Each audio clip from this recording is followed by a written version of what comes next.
Hey everybody, this is Perch.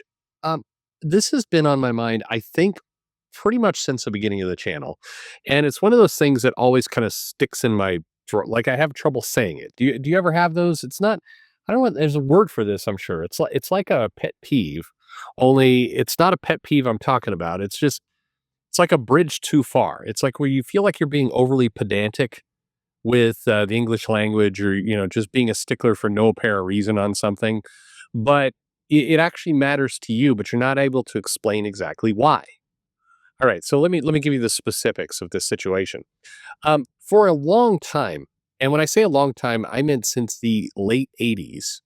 I have always objected to people who say we need to save comics, or comics needs to be saved, or there's no saving comics.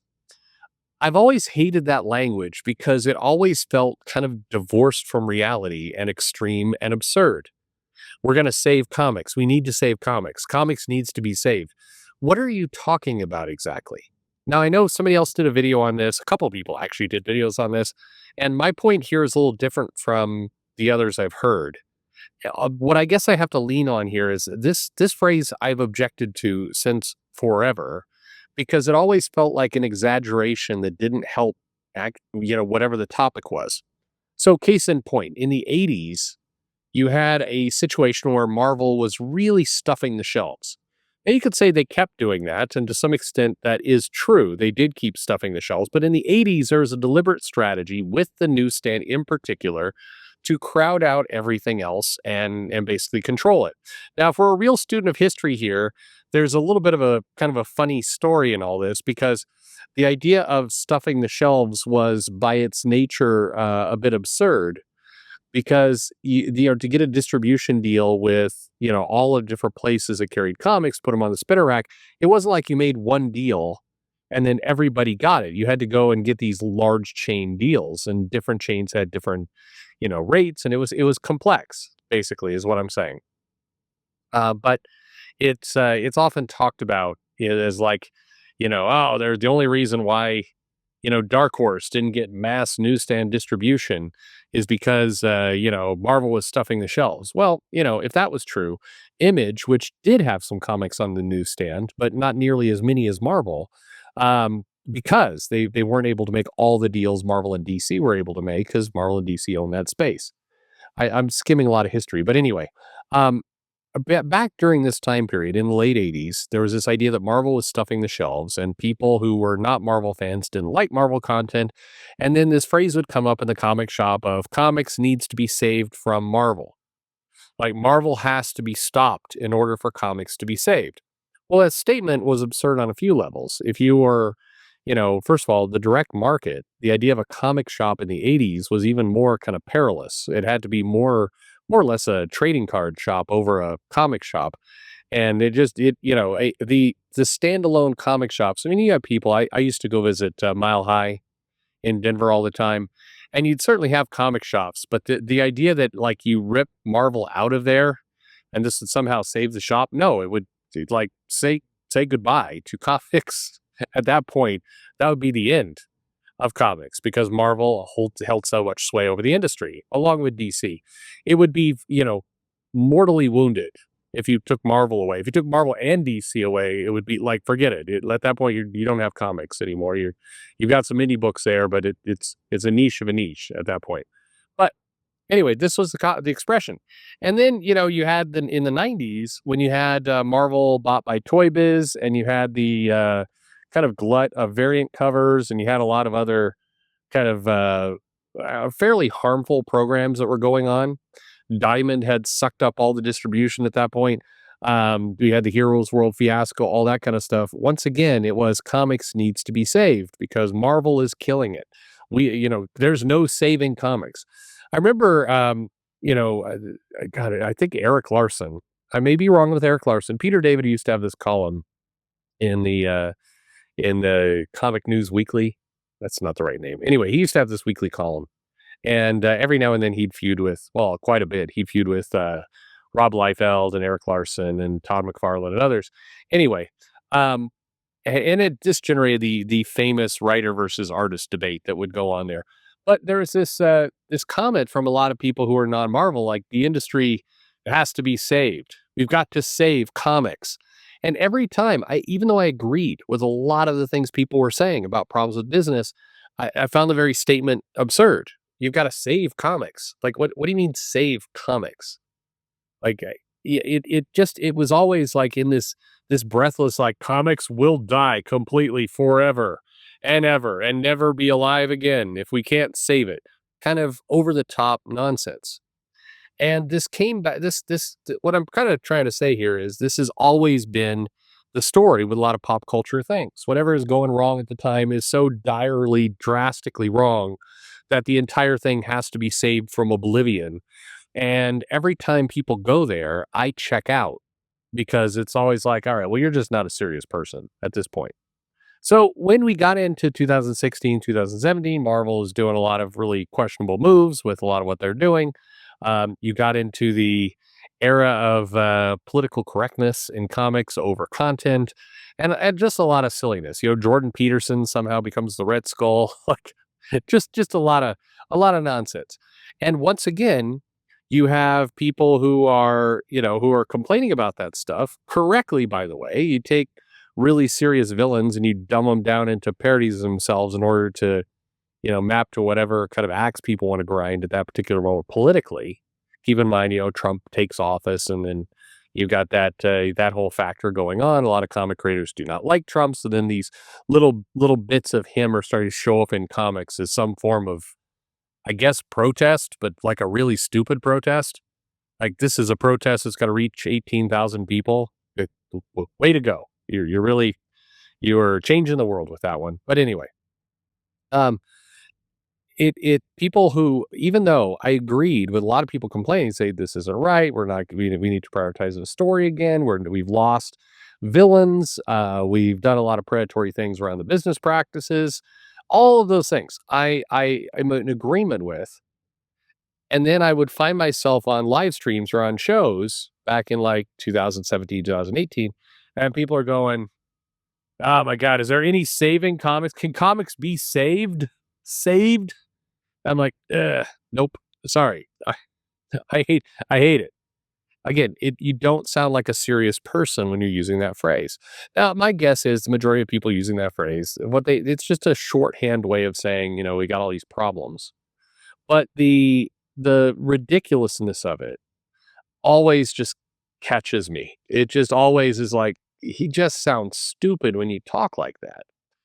And so even today, it's like 2025, and you still see like, there's no saving Star Wars. Can Star Wars be saved? Can comics be saved? Can Marvel be saved? Can DC be saved?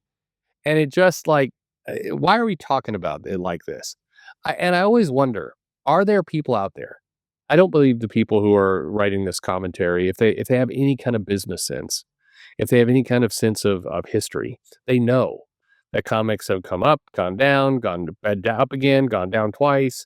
They know what the problems are because they're able to detail them. They know. They don't need to speak in such generalities. They've got a pretty good handle on where the issues are. The comics need to be saved or a way to talking to the rubes. I mean, masses. Um, but my question is there somebody out in the audience who's actually like sitting there like a call to action? Like, oh shit.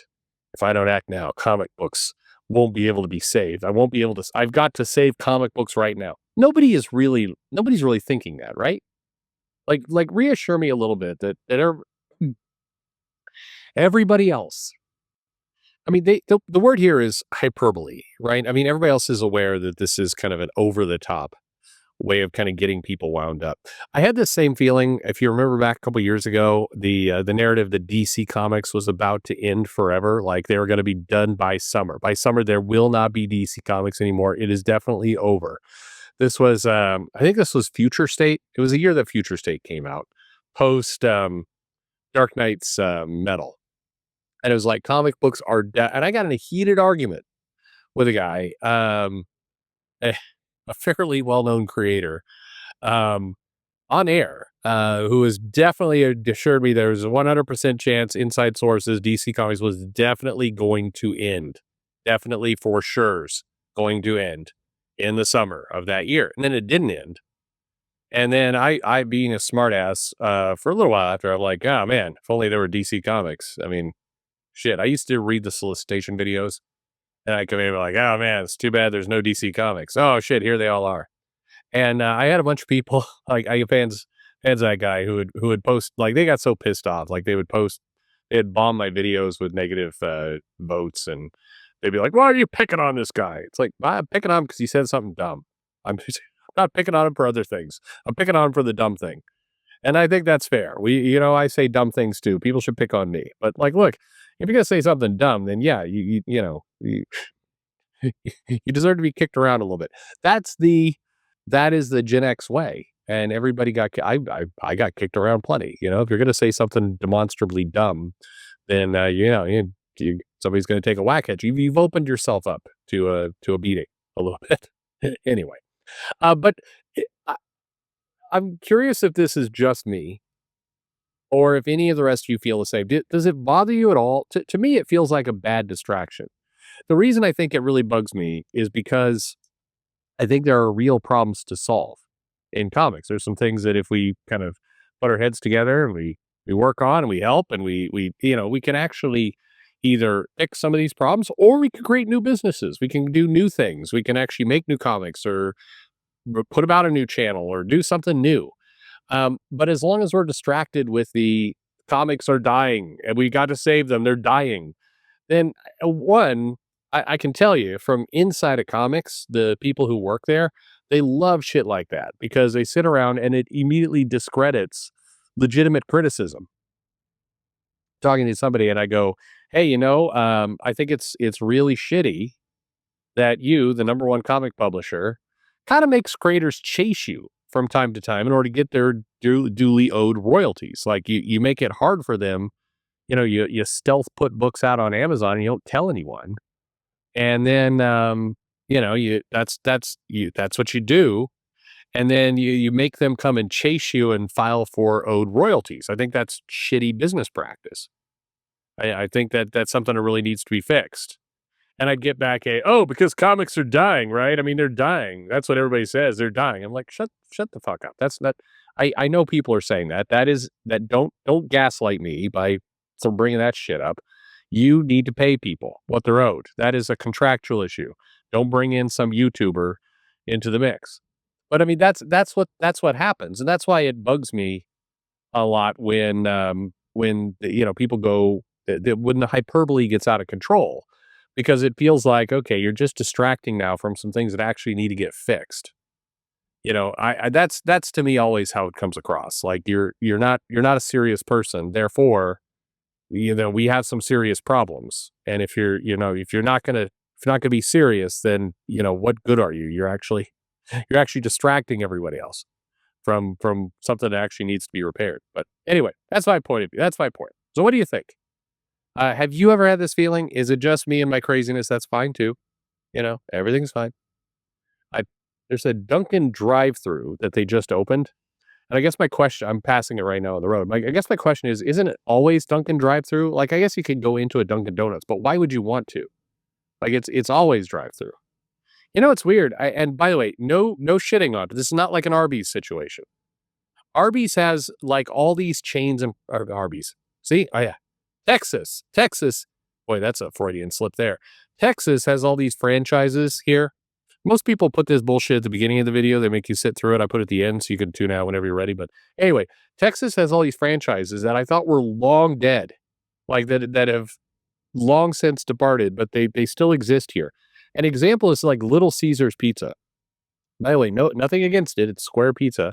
I mean, it's not good pizza, but it's like this isn't a world class winning pizza, but pizza, unlike apparently roast beef sandwiches, is hard to kind of f up. You can just, as long as you bake it, it's more or less what you got.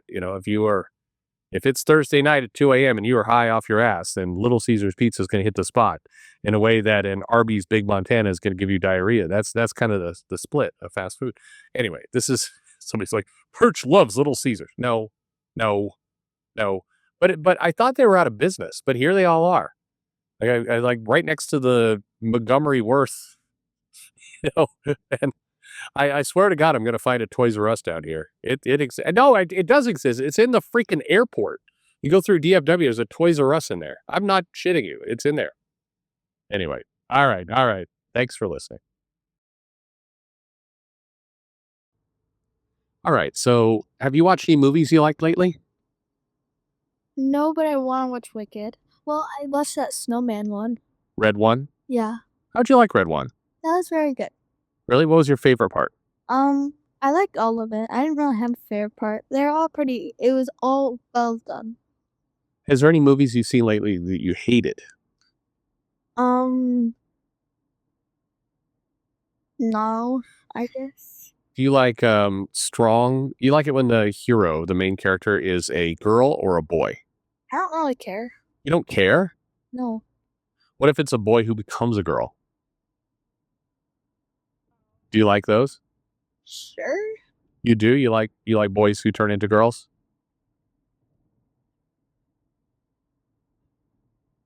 No? No? I don't know. You don't know? Do you feel uncomfortable with this question? Yes. Well, do you think that boys who turn into girls, which bathroom should they use? Why are you asking me this? Look, it's a legitimate question. You know, you've been watching movies lately about boys who turn into girls, and so I'm curious. I don't know. So, Whatever bathroom they feel comfortable using. yeah? Are you sure? Yes. What if you're a girl and you're in your bathroom doing, The boys in the girls' bathroom before. why do they go in there? I don't know. Just for fun? I don't know. Do you ever go in the boys' bathroom? No, the only time I've ever been in the boys' bathroom is when you made me go in there because you needed to go pee, but you couldn't leave me outside of the Target, and So, mom wasn't there. so basically, when you're like 1 year old? Yeah. Yeah. Okay, that's a little different. You always told me I looked at everything. You did. You always wanted to look at everything. No, I didn't. Yes, you're a very pervy girl. No, I was not. You were Sanji if Sanji was a girl. No, Yeah. So you're okay with boys using the girls' bathroom? I really don't care. Why are you watching so many movies right now? And like you watch like every week you watch movies with boys who turn into girls. I do. You do. Name one. Exactly, you're silent. Ranma. Ron was that, but that one's like, but that's not like transgender. It's not. Well, no, not really. I like how uncomfortable you're getting right now. Ugh.